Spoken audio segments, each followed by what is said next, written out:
कबीरदास का दूसरा पद देखते हैं। इसमें कबीरदास ने मनुष्यों के द्वारा किए जा रहे बाह्य आडंबरों पर प्रहार किया है। संतो देखत जग बौराना, यहाँ पर संतों को बोल रहे हैं कि सज्जनों साधुओं देखो, क्या कर देखो, जग बौराना। जग कैसे हो गया, बौरा गया है, पागल हो गया। ये जो संसार है ये क्या हो गया है, जग यानी ये संसार बौरा गया है, पागल हो गया है। साँच कहो तो मारन धावे, यानी कि अगर हम सच्ची बात कहते हैं तो मारने को दौड़ता है। सच्ची बात यानी उनके हिसाब से ईश्वर एक है, ईश्वर सच्चे मन से आराधना करने से मिलता है। इस तरह की अगर जब मैं बातें करता हूँ तो लोग क्या कहते हैं, मारन मतलब मारने के लिए, धावे धावे मतलब दौड़ते हैं। जब मैं सच्ची बात कहता हूँ तो लोग मारने के लिए दौड़ते हैं।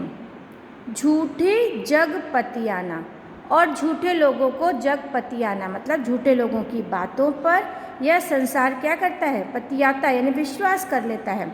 अगर उनसे सच्ची बात कहो तो वो मारने दौड़ता है, और झूठी बात पर वो लोग आसानी से विश्वास कर लेते हैं।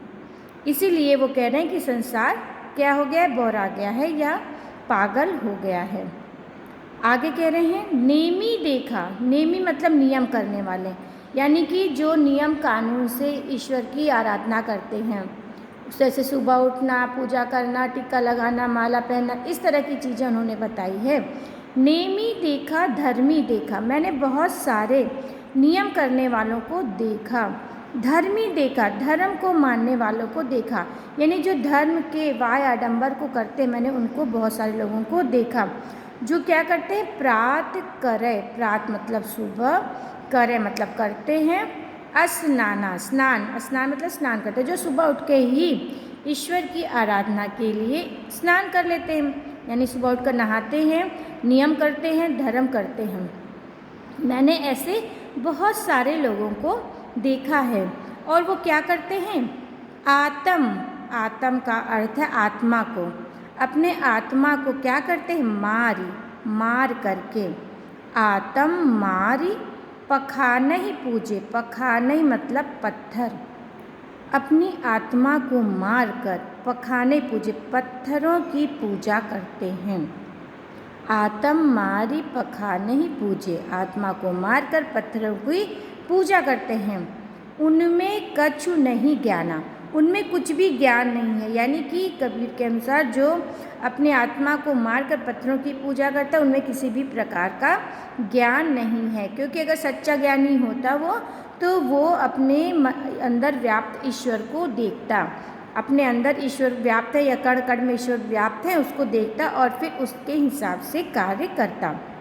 आगे बोल रहे हैं बहुतक मतलब बहुत सारे देखा, मैंने बहुत सारे क्या देखे, पीर औलिया, पीर मौलवी, औलिया वही मौलवी और धर्मगुरु एक तरह से कहेंगे, पीर औलिया को हम धर्मगुरु कहेंगे। मैंने बहुत सारे धर्मगुरुओं को देखा है जो क्या करते हैं, पढ़े किताब कुराना, जो कुरान की किताब पढ़ते हैं, यानी धार्मिक किताबें पढ़कर गुरु बन जाते हैं।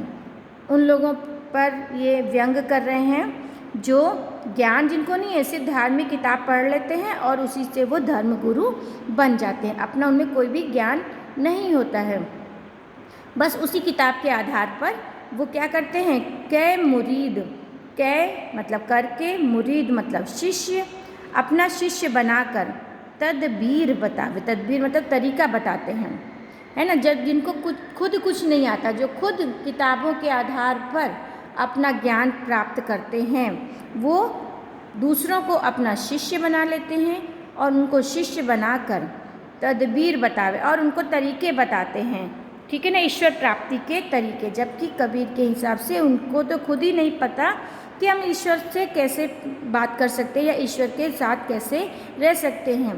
तदबीर बतावे, वो खुद ही नहीं पता है, वो दूसरों को क्या बता रहे हैं, तरीके बता रहे हैं। उनको क्या करें, उनमें वो है जो ज्ञान, तो कह रहे हैं कि उसमें कोई दिक्कत नहीं, क्यों, क्योंकि वो वही दे पाएंगे जो उनमें ज्ञान है, उनमें वो है जो ज्ञान, वो जिसके पास जो रहेगा वही दे पाएगा। वो किताबी ज्ञान दे पाते हैं तो वो अपने शिष्यों को भी वही दे सकते हैं, इसलिए उसमें उनका कोई दोष नहीं, क्योंकि उनमें वो वही प्रदान करेंगे जो उनमें ज्ञान है। ठीक है, आगे। आसन मारी डिम्ब धरि बैठे। आसन मारी, आसन मारी मतलब कि आलती पालती मार के। अब यहाँ पर उन साधुओं को व्यंग कर रहे हैं, उन साधुओं पर व्यंग कर रहे हैं जो हठ योग करते हैं, यानी कि आलती पालती मार के बैठ जाते हैं और ध्यान में लिप्त हो जाते हैं। उनके लिए कह रहे हैं आसन मारी डिम्ब धरि बैठे। आसन मान कर घमंड करके बैठ जाते हैं। मन में बहुत गुमाना, और जिनके मन में बहुत ही गुमान यानी गर्व रहता है, घमंड रहता है। ठीक है, जो हठ योगी होते हैं उनके मन में, कुछ कुछ लोगों के मन में गर्व आ जाता है, उन पर ये व्यंग कर रहे हैं कि वो बस दिखावा करते हैं, है ना, और मन में घमंड भर जाता है। पीपर पाथर पूजन लागे। पीपर मतलब पीपल का पेड़, पाथर मतलब पत्थर।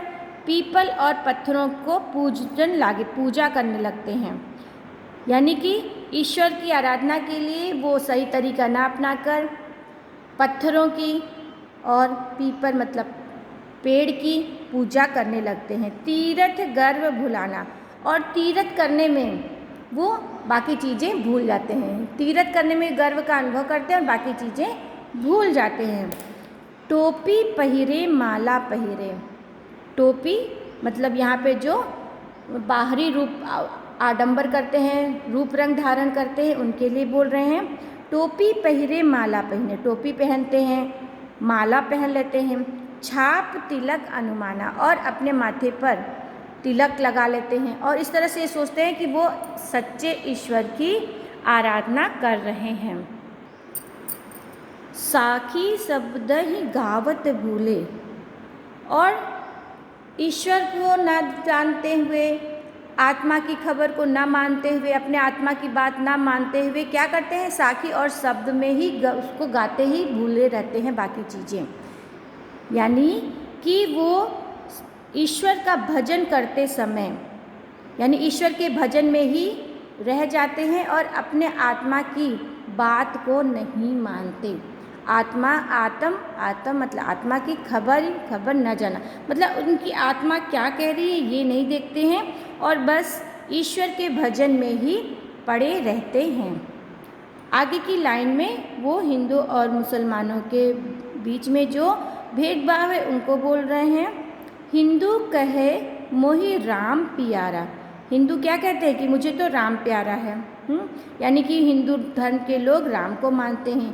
तुर्क कहे रहीमाना, और तुर्क यानी जो मुस्लिम धर्म के लोग होते हैं वो क्या कहते हैं कि रहीम दास को मानने वाले, तो उनके हिसाब से रहीम उनको पसंद है, वो रहीम की आराधना करते हैं और अपने अपने ईश्वर की दोनों आराधना करते हैं और अपने अपने ईश्वर के लिए क्या करते हैं, आपस में दो लरी मुए, और अपने अपने ईश्वर के लिए दोनों आपस में लड़ कर मुए मतलब मर जाते हैं। एक दूसरे से सिर्फ अपने ईश्वर को श्रेष्ठ साबित करने में ही लड़के मुए जाते हैं, मर जाते हैं।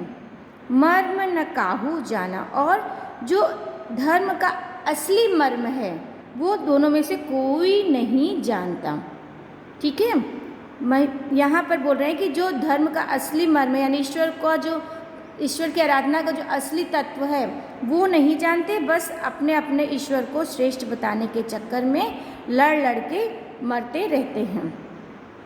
ऐसे जो गुरु होते हैं जिनको खुद ही कुछ नहीं ज्ञान होता है, उनके साथ उनके शिष्य भी डूब जाते हैं। इस लाइन में कह रहे हैं गुरु के सहित सिख सब बूढ़े। गुरु के साथ जो अज्ञानी गुरु हैं, जब शिष्य किसी अज्ञानी गुरु का साथ पकड़ता है तो गुरु तो डूबता ही है अंतकाल में। अंत समय में गुरु के सहित सिख सब बूढ़े, शिष्य भी जो होते हैं वो सब भी अंतकाल में क्या हो जाते हैं, डूब जाते हैं। और अंतकाल पछताना, अंत समय में वो पछताते हैं क्योंकि गुरु अज्ञानी, उनको कुछ ज़्यादा ज्ञान है नहीं, शिष्य उनसे वही ले पाएगा जो उनके पास है। अंत समय में पता चलता है कि अरे हमें तो कुछ भी ज्ञान प्राप्त नहीं हुआ, इसीलिए बोल रहे हैं कि अंतकाल में वे फिर क्या करते हैं, पछताते हैं।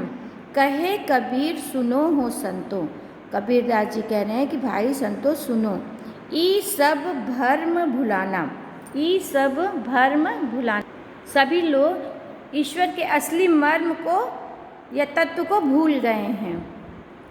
केतिक कहो, केतिक मतलब कितना कहा, कितनी बार कहा, कहा नहीं माने, मैंने कितनी बार कहा लेकिन कोई मेरा कहना नहीं मानता है। सहजे सहज समाना, मैंने क्या कहा, यानी कबीरदास जी ने क्या कहा, जो सब नहीं मानते वो उनका कहना ये है कि सहजे सहज समाना, सहज रूप से, यानी कि ईश्वर सहज रूप से सरल आराधना से ही प्राप्त हो जाते हैं। यानी कि ईश्वर को प्राप्त करने के लिए ज़्यादा कठिनाई नहीं करनी चाहिए। ईश्वर तो इतने दयालु होते हैं कि वो अपने भक्तों के सरल तरीके से ही आराधना करने पर उन पर कृपालु हो जाते हैं। यही कबीरदास जी कह रहे हैं।